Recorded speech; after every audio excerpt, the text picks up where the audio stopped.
Welcome to another episode of the Works Plus TechTalk podcast. Today, we are joined by another very special guest, and this particular guest, I think, has the least amount of experience with concrete of all the guests we've ever had here, I believe. So, ladies and gentlemen, introducing Rohan Burgess. Little do you know, Josh, I'm actually reading off a script here, so we'll see how we go with this script. So, no, thanks for having me, Josh.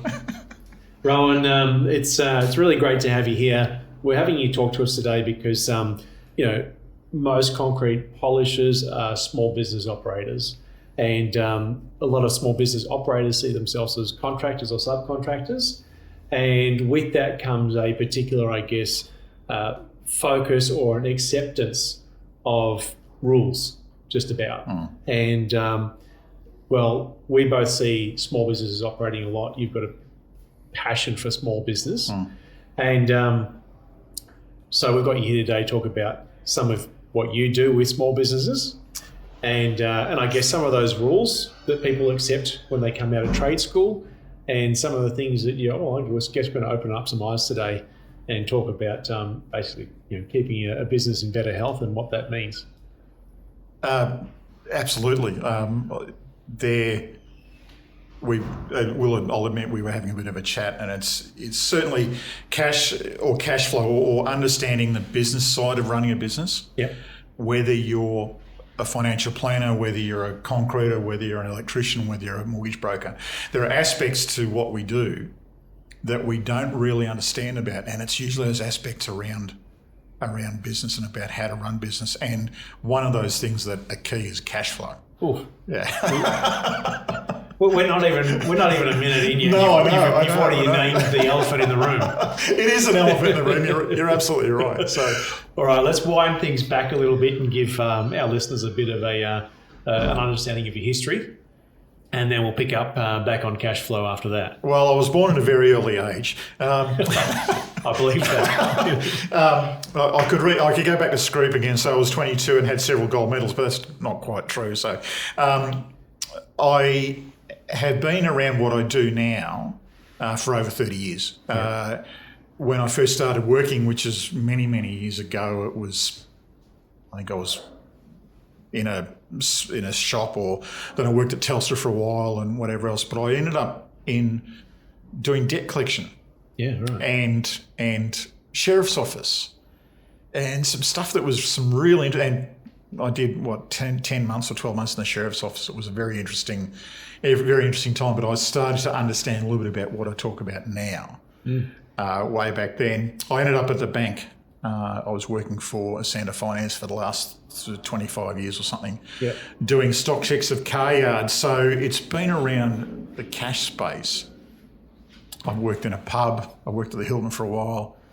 It's always been around cash. So I don't know what else to say. Yep. I have swung a hammer. Dad was a really good old style building. I helped him renovate a house in Kyabram, so I know how to clean concrete off bricks. I haven't done concrete polishing, but I have cleaned concrete off bricks, and I'm not a very good concreter, and these are not tradie hands by any stretch of the imagination. But I think I understand trades a little bit, just with own personal experience. But I've never actually worked as a tradie, so yeah. So you understand trade business really from a financial perspective, don't you? Yeah. Tell us a bit about that and what your experience is with tradies. So particularly the last few years since I've been running my business, so up until 2016, it was before COVID, up until 2016, I was working for Ascender Finance. And around that wasn't so much around trades as much as car yards, but it was understanding cash flow within a car yard, within a business. Because a business is a business is a business. That's right. When it came to tradies and when I started to do what I was doing, which when I first got into the industry, I was specifically working for one lender who specialised in cash flow finance, so invoice financing, supply or trade finance, that sort of thing, and started to understand a lot about what tradies do. A tradie will go through school, they'll decide at the age of 15 or 16 they want to become, I'll use an electrician as an example, but it can be any trade. So they'll do an apprenticeship. in that apprenticeship will go for 3 or 4 years. They'll get their A-grade ticket. They may do one semester, not even one semester, one subject within one semester over the 3 years in how to run a business, and in particular how to manage cash flow. Right. When I first started my business, I did a 6-month small business management Cert 4, and didn't really learn a lot in that. And that was a qualified, like a proper one. But I understand the tradies, they'll then go out on their own, they'll become a subcontractor, which is fine because they're effectively employees. But then they'll think they'll get their A grade, they'll become fully qualified. I can do it all better myself, and they'll go out and start contracting. Then all of a sudden they have to invoice, have to manage their cash flow, have to do bookkeeping. So they con their mother or father, whoever, or a girlfriend or a boyfriend or a husband or a wife into doing that. And the only reason they're conning them into it is, number one, they don't want to do it. Number two, they're out on the tools, and that's where they want to be. Because let's face it, tradies do, or anybody who goes into business usually does it because they're very good at that particular business, but not at running a business. Well, yeah, I mean, at 15 years of age, you leave school because you're better with your hands. That's right. Well, that's right. How much of the business side of or running a business is not going to be with your hands? How much of that do they focus on by ratio at trade school? That's exactly right. Exactly right. A statistic I learned a while ago is in the first 5 years of business, there are over 95% of businesses fail. Wow. And over half of those are because of mismanagement of cash flow, whether it's not managing cash flow properly or not understanding it properly. Now, why go into business if you think you're going to fail in 5 years? And we discussed a little bit about what is it? Why is it? Is it the educators? Is it the government because they hand out ABNs too easily? But there are things that we can do, I think, even in general schooling, about how to run cash flow. Because how you do anything is how you do everything. Yep. If your personal finances are really good, there's probably a really good chance you do pretty well at running your business finances. On the opposite, if your personal finances are shot, you're not going to be any better at doing your business finances. Yeah, I agree. So let's look at, and we can't figure this out this morning, but maybe educating at an earlier age about how to run finances. More general maths around equations and how to figure out how to budget and all that sort of thing. So, and I guess that's a little bit where I've come in, understanding that from a personal point of view, being in the sheriff's office, seeing mismanagement of cash flow when it comes to individuals, and then going through businesses. And I started doing what I did with the Sander back in 93. So I started at Sander in 1990 and I was doing collections at that stage of the game. But then I ended up doing audits of car yards and understanding and seeing where cash flow might have been mismanaged and then just helping them to bring it back into line. So, and 92, 93, we were at the end of the GFC. We were into that really bad period where we went into recession, that sort of thing. There were car yards there that were legitimate they weren't. Everybody thinks that car people are dishonest and whatever else, but there were honest people, honest business people in business there who had struggled through the GFC. I was doing collections during that time, and I was going to meetings, and it hit the trade industry just like the current things that are happening are hitting the trade industry really hard.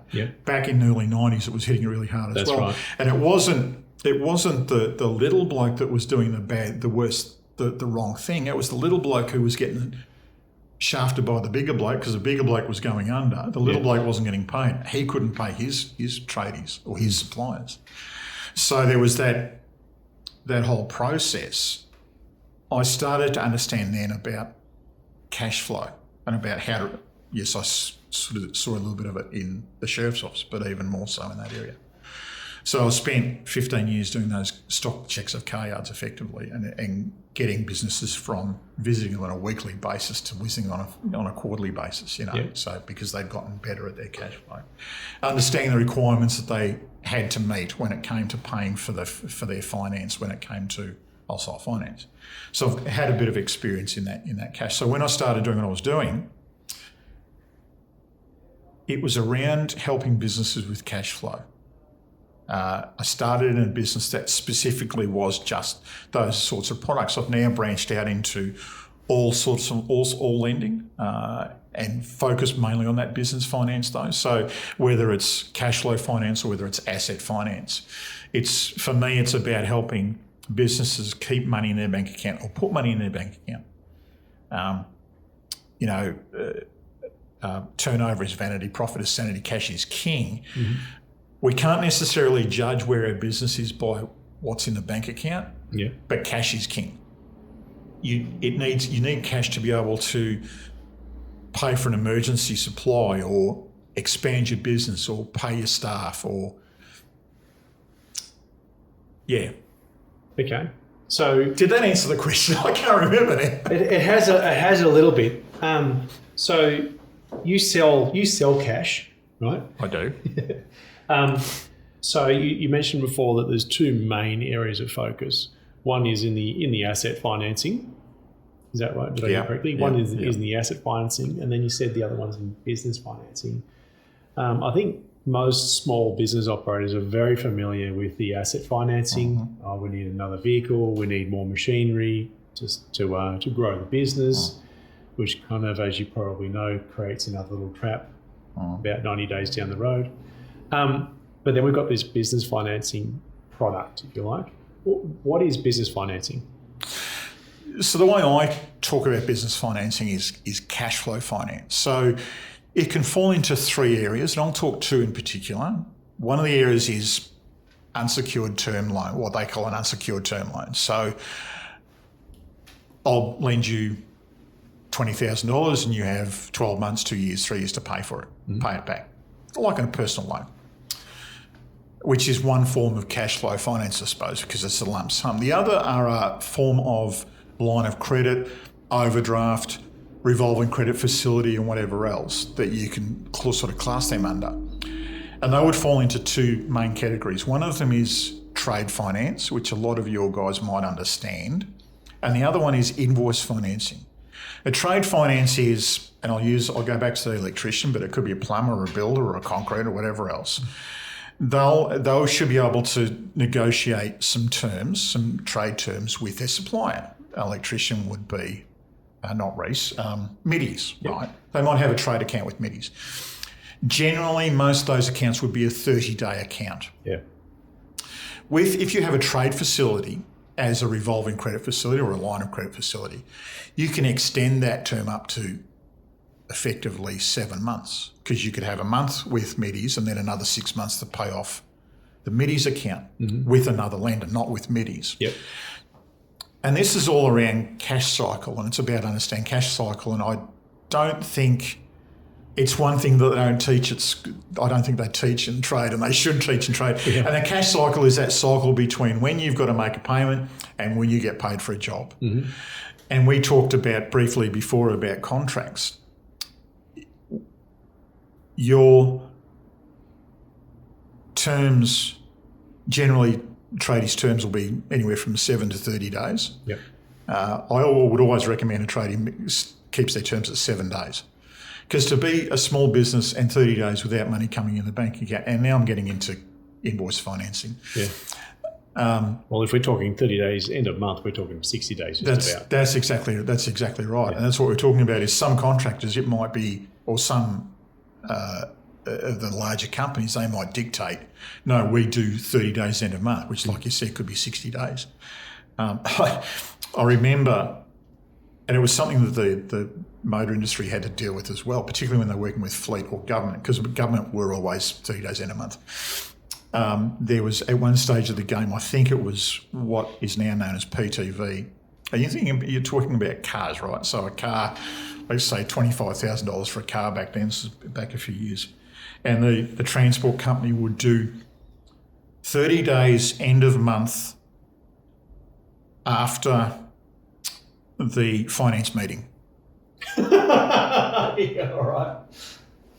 So you put your invoice in on the 15th of the month, which is the day after the finance meeting. Mm-hmm. You wait 30 days for it to get looked at at the end of the finance meeting, and then they'll pay the 30 days end of the following month. Was that 75 days, I think? Yeah. So some in there. So it's not quite as bad now as it used to be back then. So wow. I wish I could be paying my staff on 30 days end of month. Yeah, exactly. Why can't that be common terms? Exactly. I don't think they'd be happy about that. No, I would never want to do that. And on that side, that's why what I'm describing now works really well with labour hire and with logistics as well, because they're paying their staff every 14 days. They're not getting paid by their clients for 30, 45 or 50 or 60 days. Yeah, so that's where invoice financing will work with them. But and I imagine that would be also really tough for a business that's growing rapidly. That's right. Because when the business is growing rapidly, it's actually taking on a whole lot more cost. That's right. That's exactly right. That it's never had to fuel before. And that's where cash is king. If you've got money in your bank account, you can help to be able to support that. So trade finance, you can extend your terms with a supplier. It's not directly with a supplier, it's with a finance company. On the other side of that is invoice financing. This is what I was talking about before, about having to wait 30 days end of month. A small business owner or anybody who has a invoice finance facility in place can get paid the 80% of the face value of their invoice overnight, less the initial costs. And then when that invoice gets paid, they get the balance of the 20% less the interest over that period.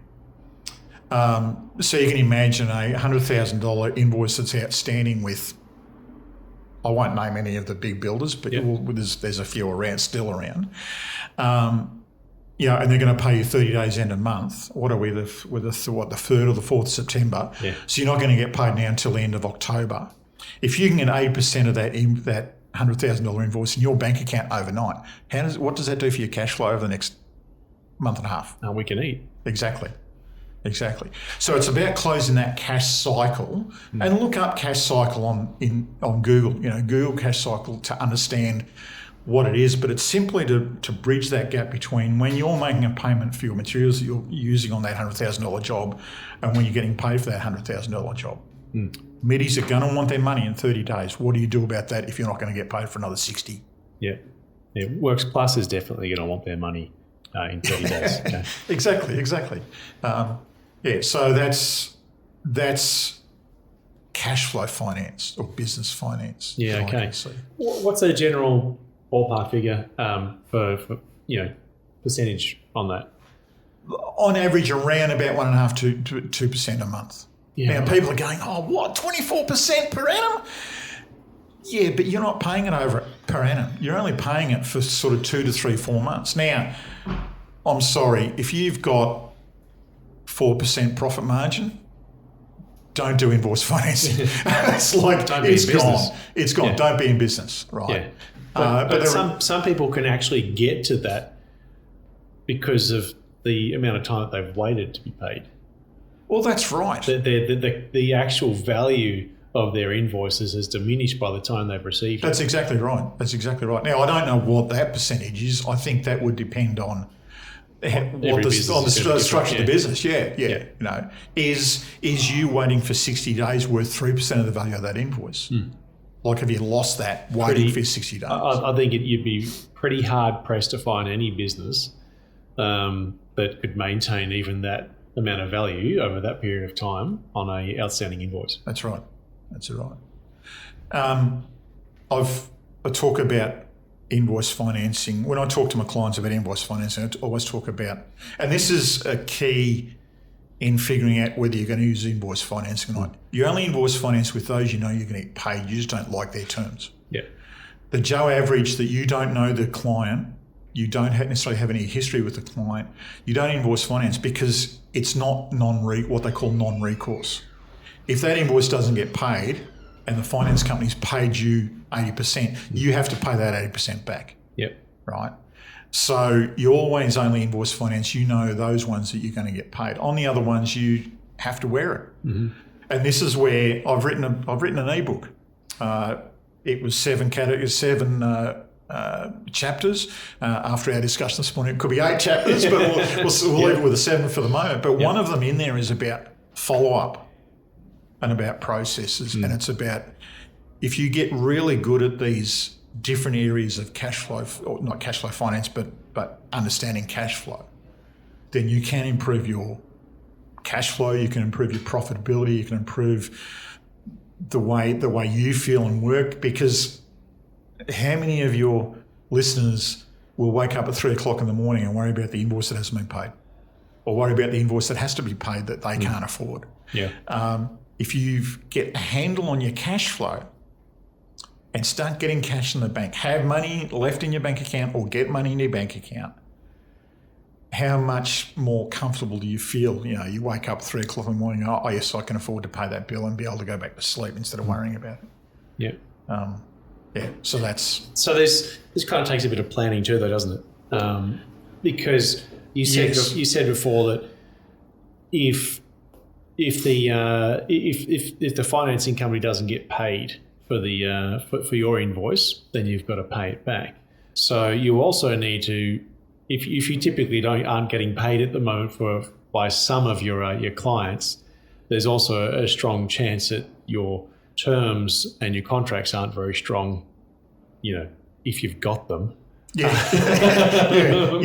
So even without having to go for invoice financing, there's still probably some things that you could do to shore up your position with your clients to ensure, you know, to increase the likelihood that you're going to get paid inside of your terms, right? If you're getting paid 30 days, yep, but your terms are 7 days, it's your fault. Yes. Your clients are learning that they don't have to pay you 7 days; they pay you 30 days. So what do you do there? Now we'll come back to actually invoicing at the time that you've done a job. We'll come back to that one. But let's talk about follow-up and follow-up process.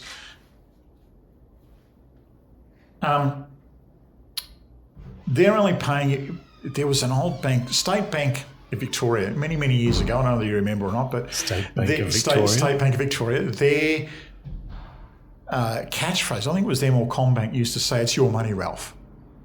That's right. If it's owed to you, go and chase it. Now, I don't know about you, but my phone, when it comes to ringing to chase money, it weighs 1.5 tons. And the problem is that everybody, it weighs 1.5 tons.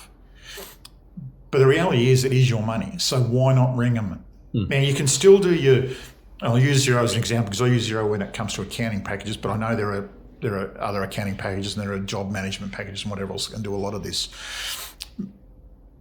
They will send out regular emails.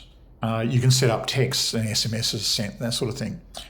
But it doesn't beat a phone call. I have a really easy 3 phone call process. Yeah. And when it comes to chasing the money, and the first phone call is the day after it's owed.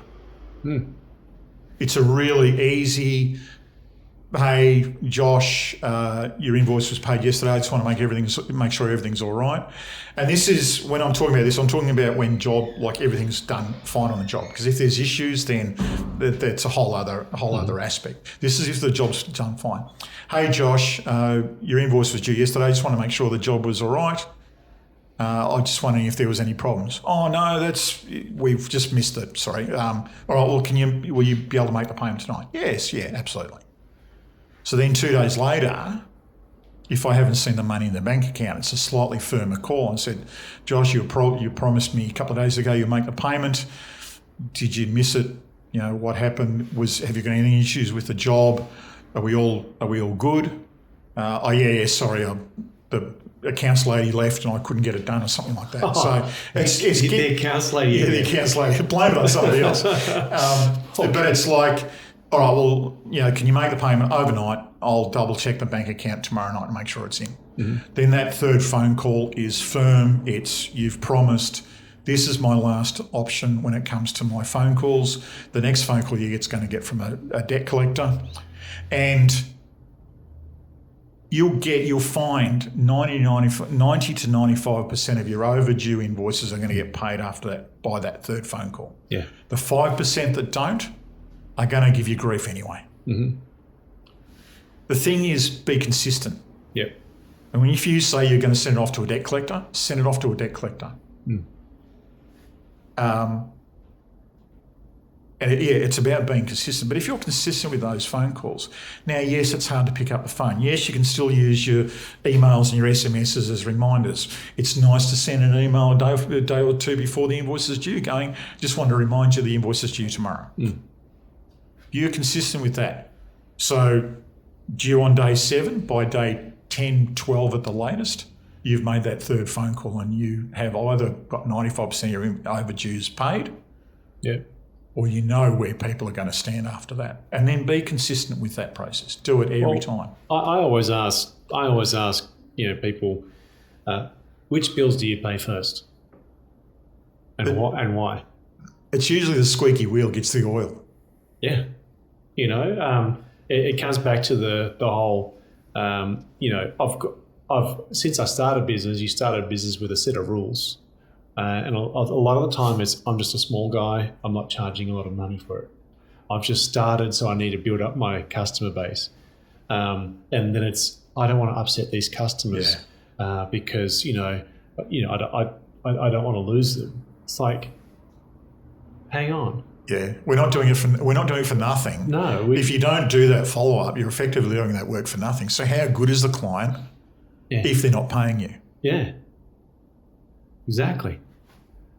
You're either going to get that money out of them straight away, or like you said, 5% of them are going to give you grief anyhow. That's right. But you even need to know who they are, and you'll know that by their actions, not yours. Yeah. You do that with the big guys as well. Oh, absolutely. The big guys have departments. My accounts receivable departments who will be on the phone like that. Well, my point is that's up to you. Yeah. There is no reason why you shouldn't be getting paid for what you're doing. That's exactly right. If you've done a good job, if you've fulfilled your contract, you're a contractor. Yeah. So if you've fulfilled your contract, there's no reason why you shouldn't be getting paid. None of the BS that you've told yourself about just being a small operator or anything like that. Okay, none of that stuff comes into it. That's right. None of it, and particularly if you're you're the breadwinner for the family, right? Or that is even more the reason why you can't accept that type of thing. That's your job. How seriously are you taking that role? How seriously are you taking yourself? Well, how your accounts look is a reflection of that too. That's right. How you do anything is how you do everything. Yeah. Exactly. Yeah. So that's why I say, it kind of takes also a little bit of preparation when saying, okay, if we're going to use some of these facilities, it's also going to take some discipline to know, all right, when do we actually use these facilities? What are we using it for? Understanding the cost of that facility versus the cost of not following something up inside of 30 days. Now we're 60, 90 days behind because we're not following things up. What's the actual cost of the business here? It's all going to come down to disciplines as well. And then having, like I said, some preparation. Okay, this is what it looks like. We've got to do all the follow-ups. It's just how it is. That's business. And I decided to get into it. I sometimes talk about, when I'm describing what I do, you have now, some will have a marketing strategy. Even if all you're doing is organic content on Facebook, it's still a strategy. Yeah. It might be a very loose one. You have a marketing strategy. Why not have a financing strategy? Mm-hmm. And then you're talking before about when to put into place something like this, or you've sort of glanced over it. Yeah. You can't put this into place when the cars hit the fan and you're in dire straits. You can to a certain extent, but you're going to pay premium dollar for a high risk lend from a company. And there are companies out there that do it. Some don't like them. I don't use them a lot. I'll use them in the very extreme cases where there is an out, but at the moment it's dire straits. You want a trade facility of some sort whether it's invoice financing or whether it's an add-on trade facility, set it up when things are good. Yeah. Set up when your bank account looks healthy. Set up because a lot of this is what they call low doc. So all the lender is doing is looking at your bank account, looking at 6 months worth of trading, and seeing that you're trading really well. And they go, oh yes, we can lend you a portion of whatever it is that you're trading. So it starts, if you're turning over $6,000, you could get a $15,000 facility. That's where it starts at. It's about 1.5 times your monthly turnover. Yep. I'll struggle. If you want below $6,000, go and get a credit card. But it's about setting that facility up before you need it. Because when you need it, it's there. It will cost you minimal to set it up. Most of these lenders are charging interest on money that's outstanding. Yeah. So you could have a $20,000 facility that's doing nothing, and you're not paying. You might pay a minimal annual fee for it, but you're not paying on a regular basis for the facility. But you got it when business was looking good. That's exactly right. Now, when we first met, we met at a was it an ethical trades night? Yeah. I don't know how I managed to get an invite. Obviously, you knew the organiser, so I think you invited everybody. How unethical. So one of the things that you said to me was pretty much that part of it, right? You get a lot of tradies come to you for the finance side of the business, and then you get a look at them and you go, okay, we need to tidy some things up here. What are typically some of the, I guess, the most normal or most common things that you see, and what are some of, I guess, the levers to changing those, the way that looks? Well, one of them was that follow-up process. Yeah. Right? Being consistent with any sort of accounts follow-up. Whether it's you or whether you're an accounts person doing it, but be consistent and be on the phone. Don't rely just on emails and SMSs. Actually get on the phone and talk to people, because you'll get, you can't express a attitude or a feeling within an SMS, and the people, they won't SMS and back to you and go, my wife's just died and I'm about to lose the house and I'm in real dire straits and my focus is somewhere else. They're not going to tell that to you. If you ring them and you go, everything all right, you're more likely to get that response, and you go, all right, I totally understand. We'll extend our terms for you without a problem, right? Yep. But you're not going to know that from an SMS or an email. So be consistent. Make those phone calls. That's one of the triggers. Another trigger, which is, I still can't understand why people do this, is not invoicing. You've done the work. Ask for the money. Yeah. I was talking to an accountant who specialises a lot in tradies. And we were talking a little while ago about I can't remember whether it was a sparky or a plumber, who was complaining about not having any cash in the bank. And the accountant said to him, well, have you been doing the work? He says, oh yeah, I've done about $70,000 worth of work. And he goes, well, why haven't they been, why haven't they paid? He goes, well, I haven't invoiced them yet.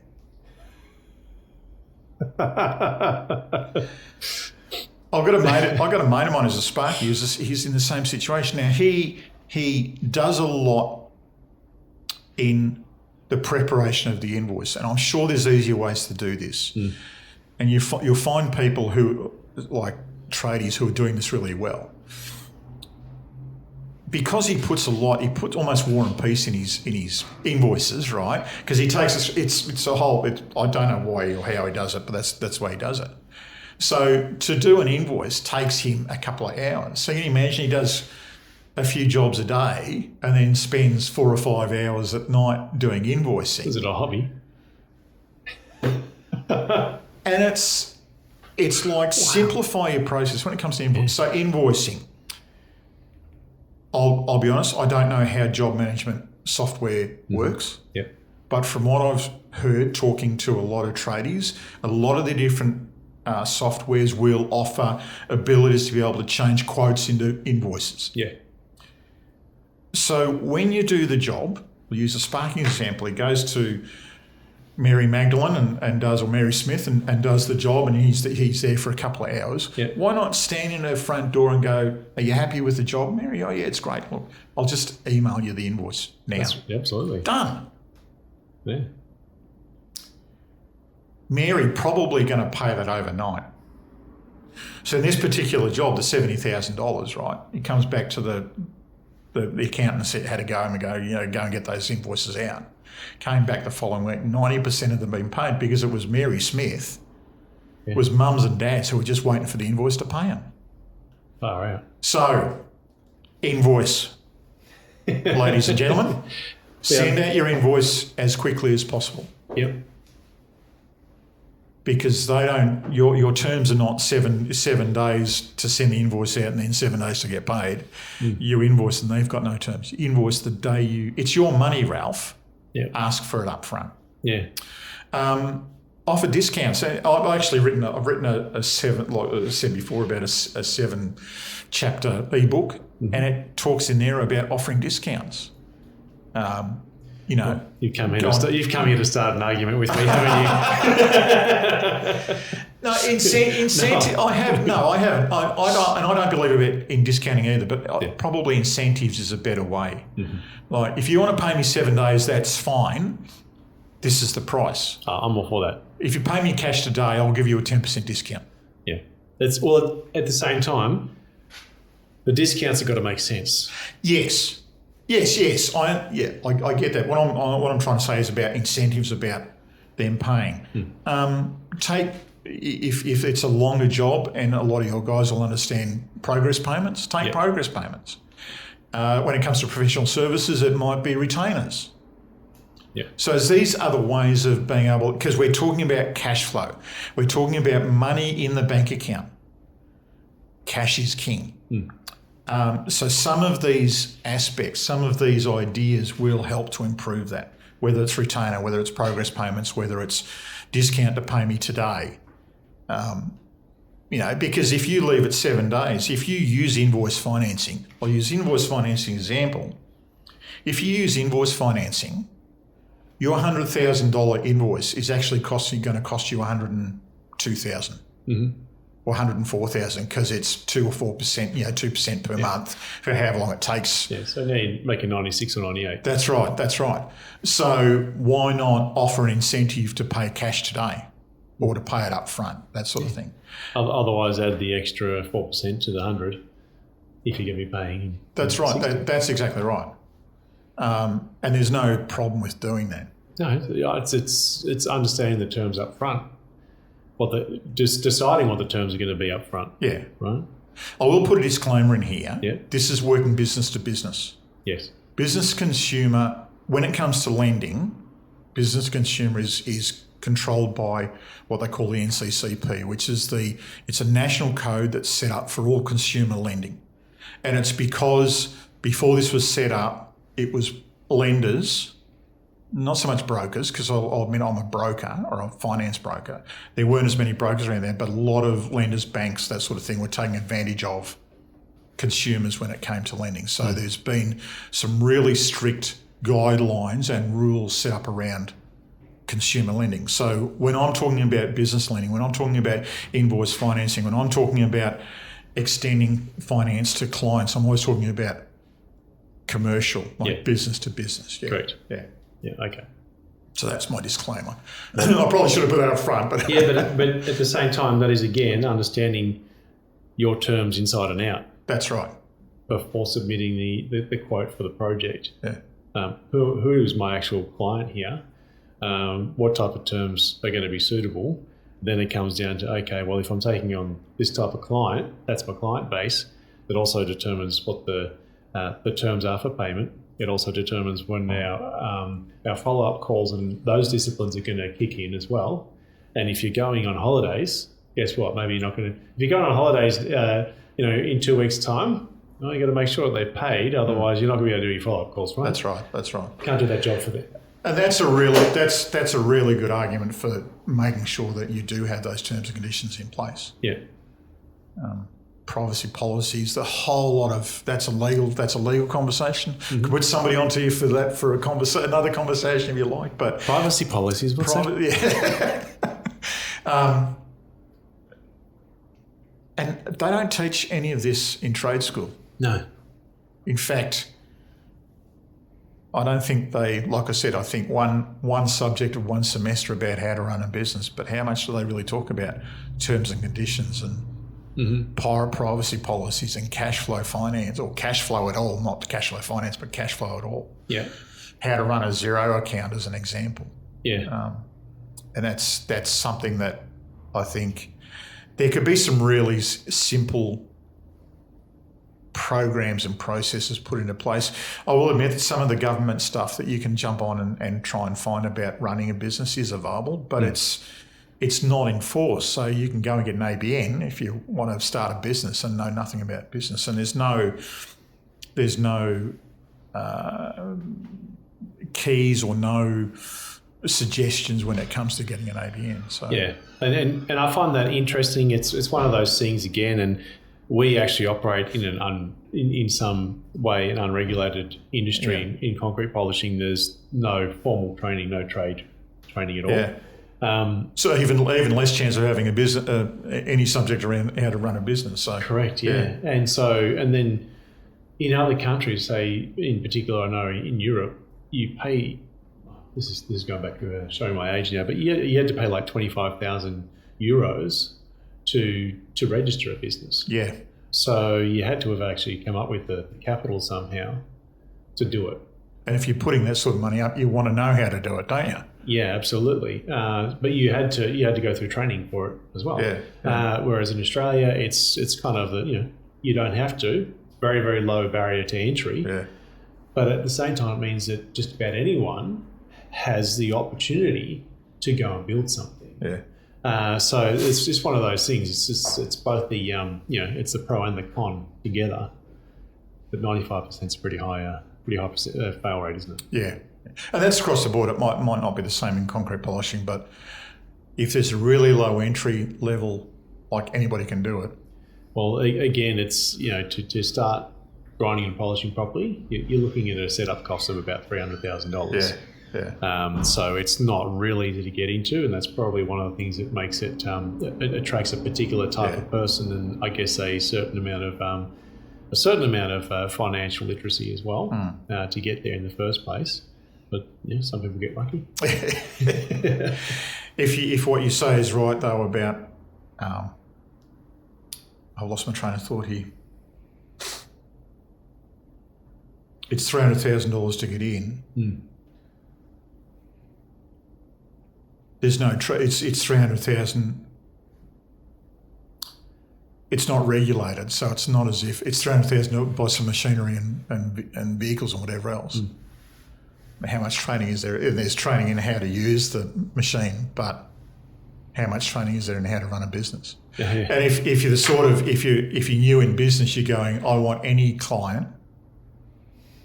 And a client doesn't pay you, I don't want to lose that client, which is what we were talking about before. Yeah, got too much on the line already. Then you start going down that cycle. Yeah.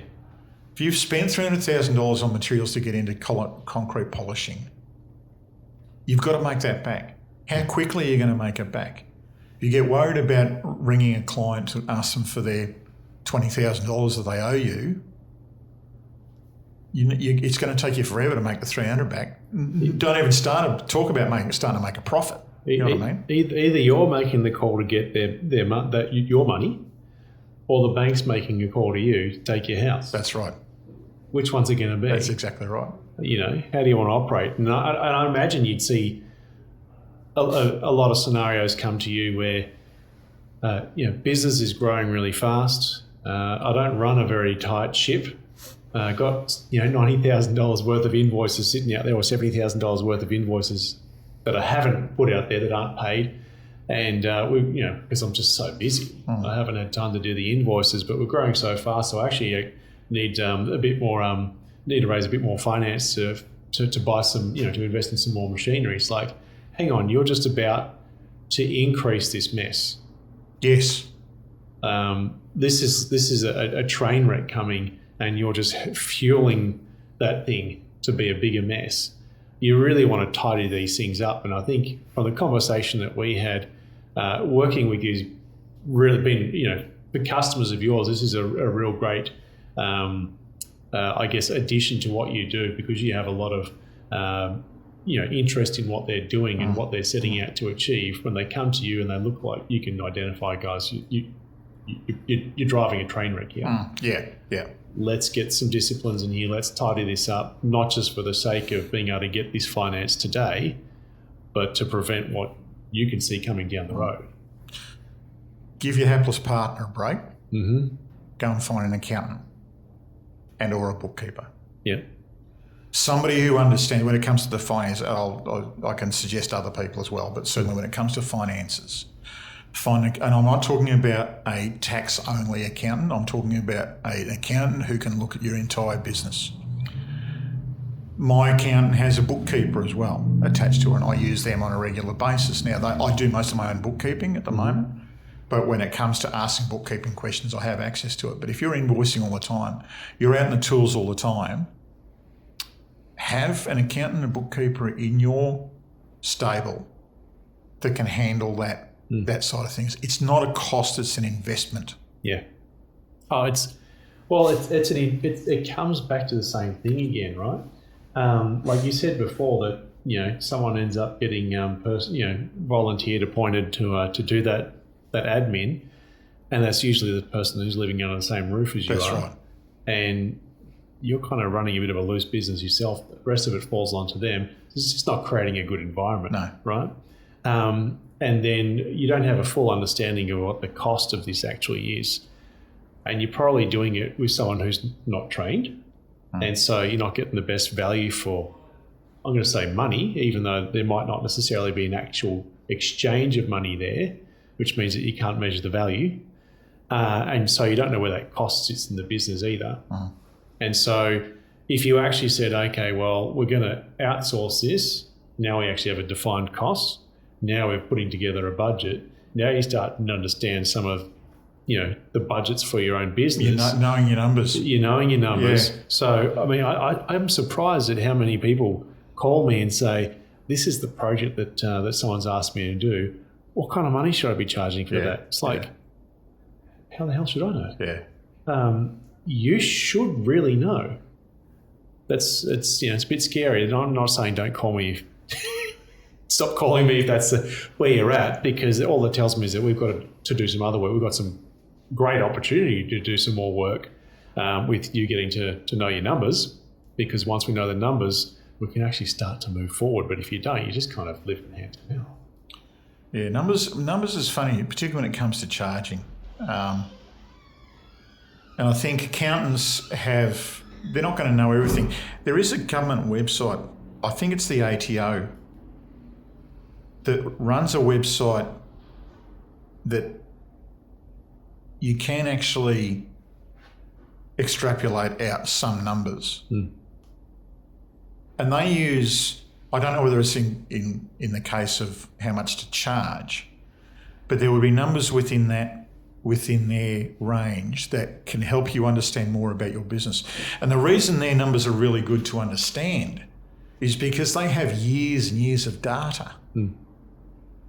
So again, I don't know whether it's how much it's going to, how much to charge to grind and polish 25 square metres, but extrapolating out some of those other costs and some of those other numbers will give you a better idea about, all right, it costs me, and this is probably a good place to start, it costs me $10,000 to, I'm picking numbers out of my head and I'm probably way over, but I'll do that anyway.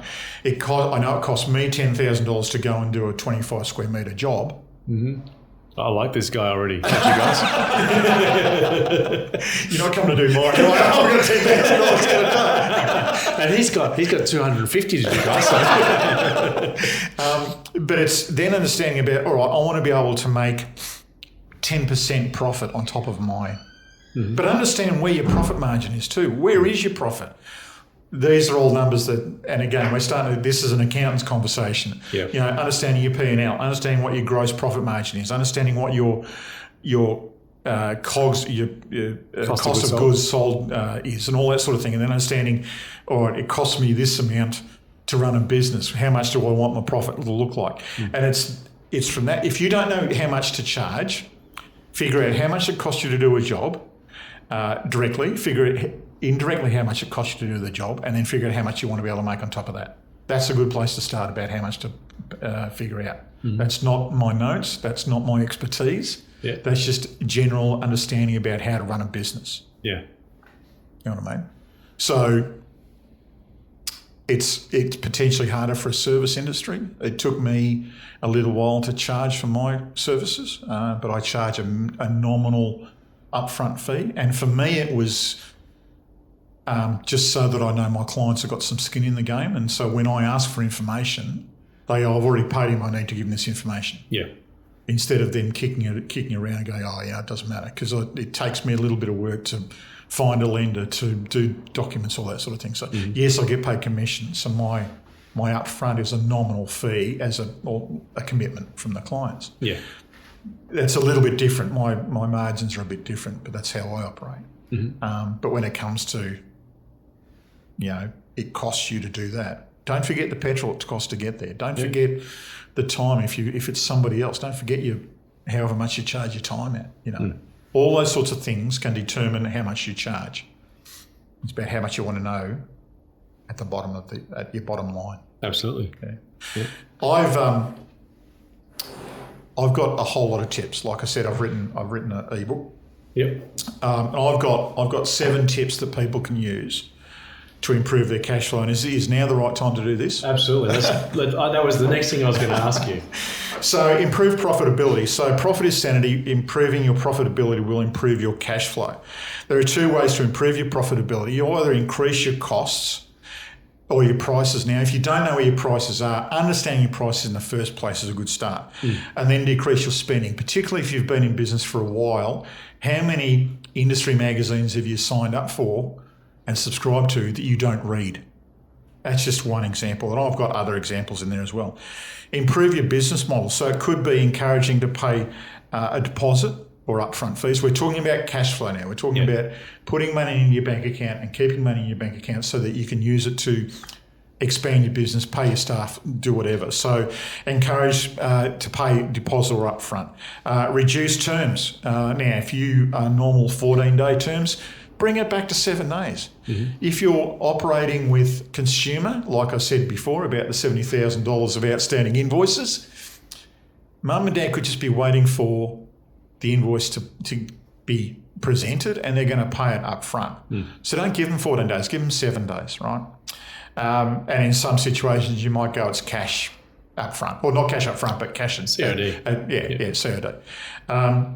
Set up or pay a retainer. Now, again, that probably works better for a service industry, not so much unless it's an ongoing job.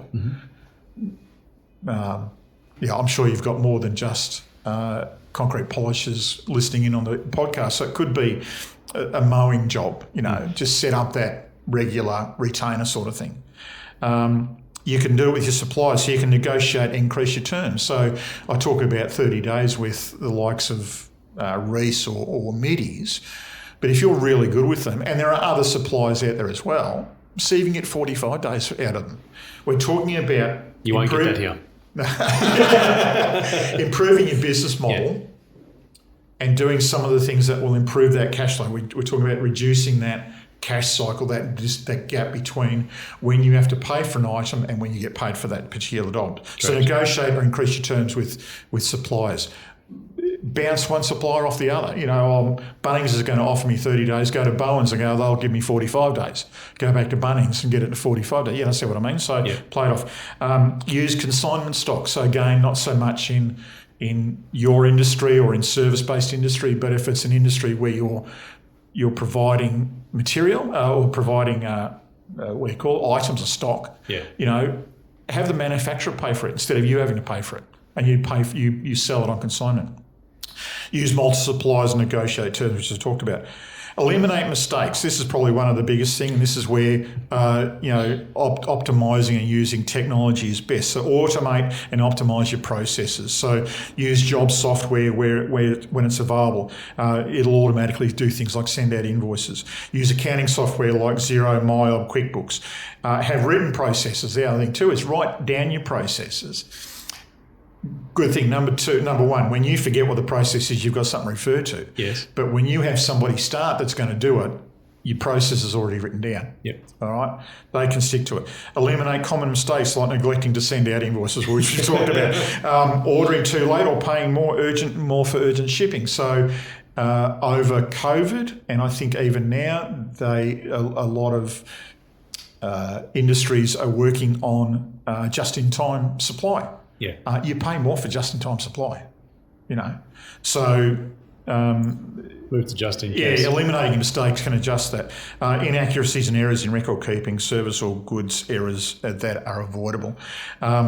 Improve follow-up processes, which we talked about. A 3 phone call process. First one really easy. Second one a little bit firmer.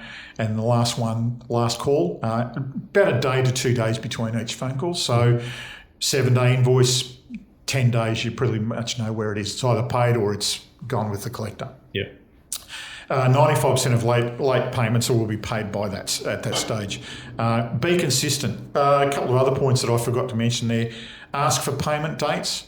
Ask for payment on the phone call. Well, would you like to pay now? Have alternative arrangements like take credit card payments over the phone. Put bank account details on your invoices and your statements. Yeah. And even like I see invoices coming to me and I go, how can I pay it? I don't have a bank account details. Put bank account details on statements and invoices, right? Yeah. Something that's little bit. Be consistent. That's the main thing, is be consistent. Whatever process you use, be consistent. But I always recommend that you do those phone calls. Yeah. Offer incentives, discount for upfront payments, offer early bird incentives, introductory offers, give discounts for online payments, charge late payment fees. I think you'll find for those that are paying electricity that it's this price if you pay it on time, and it's 10% more if you don't. Yeah. Use credit card funding. So again, utilising business loans to improve cash flow. So a business credit card, if you're really good at controlling your credit card, there's some really good incentives when it comes to using a credit card, particularly for loyalty rewards with different organisations like Virgin or Qantas or Amex. I think Amex have got their own reward process and policy where else. And you can get some really good incentives from that, but you need to be good at controlling your credit card, right? Use other line of credit facilities like debt or invoice financing, which we've spoken about. This is my chapter. Yep. Getting 80% of invoice paid to you tonight is better than waiting 60 days for 100% of it. Oh, absolutely. Irrespective of what the cost is. Supply chain and import finance. We didn't talk about import finance, but supply chain finance. We were talking about extending your 30 days to 180 days. Works really well for import finance. So if you have a supplier who's bringing materials in, they might get incentives if they buy in bulk. If they have an invoice finance facility a trade finance facility set up, they could take advantage of a discount they might get from bulk purchase instead of having to try and come up with cash with them, trying to come up with the cash themselves. Yep. About using somebody else's cash to take advantage of those incentives. Absolutely. Free up cash by leasing existing vehicles or equipment owned by the business. So if you've gone out and paid cash for it, in a lot of cases, certainly with vehicles, not so much with equipment, unless it's only just been purchased. But if it's got a serial number, it could be financed. If it's a vehicle and you own it outright, we could still finance that and put it on a lease agreement or a chattel mortgage. Brings money back into your bank account. Absolutely, yeah. So, but don't purchase it on finance in the first place. Sort of thing. And then the last one we've got to utilise government and business grants. During COVID, there were a massive amount of government incentives and grants that were available for businesses that were struggling over that time. There aren't as many, but there are surprisingly several thousand different incentives and grants that are available for different businesses. Now, I don't know them, but I know people who know them. So, but find out, check with your accountant about what might be available. And if they don't know, ring Josh, and Josh will ring me, and I'll give them some details about who to talk to when it comes to that. So, it's always worth talking to an advisory accountant about anything when it comes to running a business. In this case, I've written that in particular about grant specialists. And I'm assuming the earlier the better, right? Absolutely. We were talking before, it's not a cost, it's an investment to have a good advisory accountant who looks at your entire business, both from up here, a top level going, this is where you want to go, this is where you should be now, right down to doing the tax. Yep. Right. My accountant talks about being, what does he say? He says, maximising cash flow, minimising tax. Mm-hmm. He looks at the whole thing, not just the tax incentive. So I'm not going to name any names when it comes to those tax-only accountants, but they're good for if you're a one-man show and you don't really want to grow your business and you have a little bit more than just a PAYG income, sure, go and use them. Mm-hmm. But if you actually want to grow your business and if you've paid $300,000 in equipment, I don't think you're going to want it just for yourself. I think you're going to want to be able to grow the business so that you can eventually be off the machinery, because I can imagine it's a pretty dirty job. Why some of us get into it. Exactly.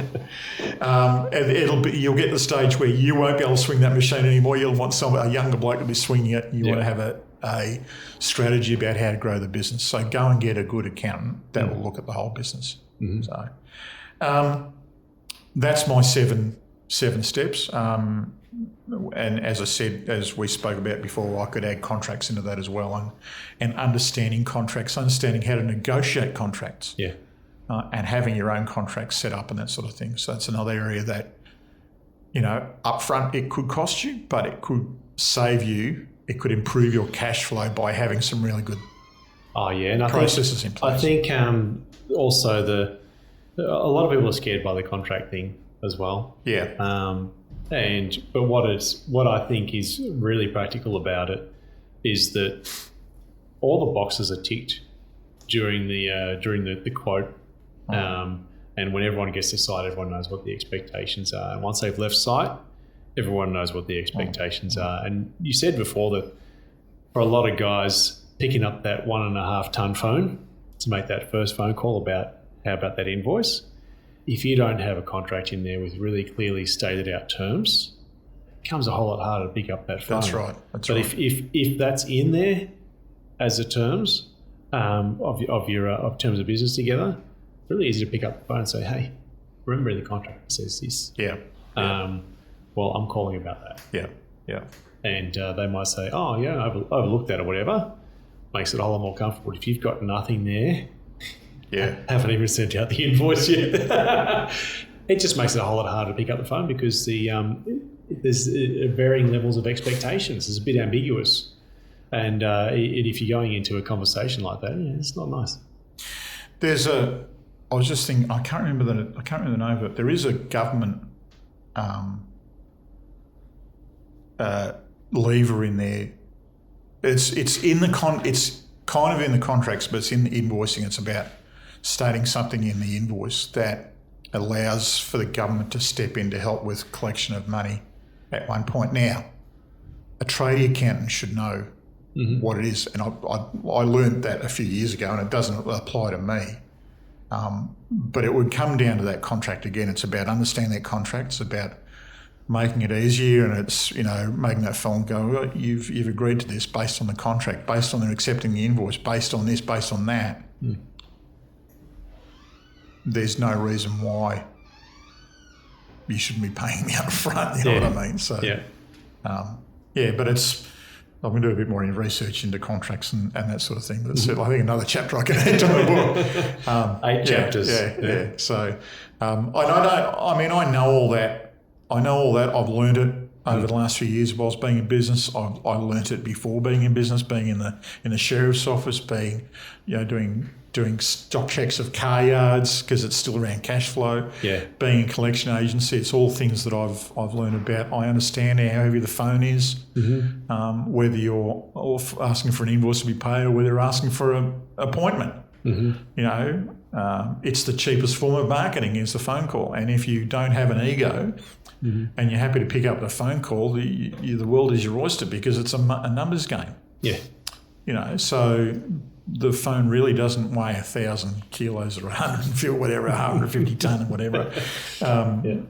So, anyway. It's a good way of looking at it.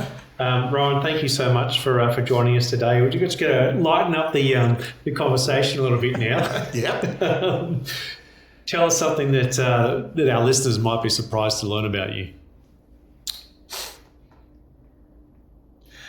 I get asked this question. I don't get asked this question a lot, but quite often you go into a networking meeting or you're meeting with a bunch of people and go, oh, what is it? People don't realise. Actually, I was on a bus with a bunch of guys a couple of weeks ago and we were playing Two Truths and a Lie. Uh-huh.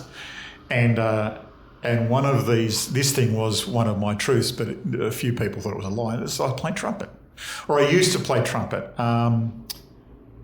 More big band stuff. I'm very bad at ad-libbing. I needed music, but yeah, I used to play trumpet, and I used to be in a brass band. So is that light enough for you? For people who don't know me, it's sort of gone over their head, I suppose. But no, I do have a little bit of musical experience in the trumpet. So yeah. Oh, wow. I would not have guessed, but I'm not surprised. Because everyone who's in a brass band hides that. Yeah, I don't want to admit it. I can admit it now because it's like been 40 years or something since I've done it. But yeah. Rohan, thanks so much for joining us. It's been a great conversation and plenty of nuggets in there for our listeners. Where can people find you? Yeah, they can find me on LinkedIn, Rohan Burgess, ROHAN BURGESS. You can reach me on LinkedIn, or you can even email me at Rohan, ROHAN, @capitalfinancing.com.au. Please mention that you've heard me on the WorkX or on this particular podcast, and then I'll know where to give the fame and glory to any jobs that come through from it. So I thought you were going to say you get discounts or you'll be paying us the royalties. Certainly, I'll certainly be looking after anybody who listens who comes through. So, even if it's just for a chat and understanding, that particular ebook that I've done is available on one of my websites. I'm trying to think which one it is, but I can always send you a copy of it anyway if you reach out. So, all right, we might put that in the link. Yeah, absolutely. Yeah. Wonderful. Thanks, Rohan. Thanks, Josh. It's been a pleasure. Likewise.